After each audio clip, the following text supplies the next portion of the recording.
एक राधा हवीच ना. कवितेचं नावच आहे एक राधा हवीच ना.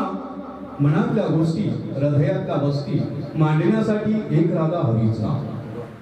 मला ती मिळाली जुलै महिन्यामध्ये पावसाच्या सरीमध्ये झुळझुळ वाऱ्यामध्ये. असाच मी अचानक गेलो तिच्या घरी. असाच मी अचानक गेलो तिच्या घरी. तिने चहा बनवला पण माझ्याकडे पाहता पाहता पूर्ण खाली गेला.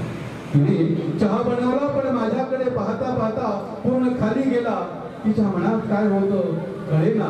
म्हणूनच म्हणतो एक राधा हवीच ना. एक राधा हवीच ना. माझ्या मनात तिचा चेहरा रेंगाळत होता. माझ्या मनात तिचा चेहरा रेंगाळत होता आणि ती माझ्याकडे पाहता पाहता तिचा चेहरा निरागस झाला होता. ती माझ्याकडे पाहता पाहता तिचा चेहरा निरागस झाला होता. जणू तो चेहरा म्हणत होता थंड पावसाच्या सरीमध्ये. जणू तिचा चेहरा हात माझ्या हातात होता. तिचा हात माझ्या हातात होता. मखमली डोळ्याच्या तिच्या पापण्या खाली पडत नव्हत्या. तिच्या मखमली डोळ्याच्या पापण्या ह्या खाली पडत नव्हत्या. कदाचित तिला काय करावं कळेना. म्हणूनच म्हणतो एक राधा हवीच ना. एक राधा हवीच ना. काही दिवसातच तिचं आणि माझं मनमिलन झालं.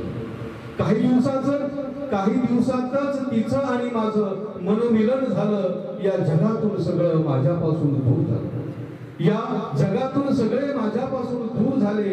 तिच्या टपोऱ्या डोळ्याने माझं हृदय झळकून गेलं.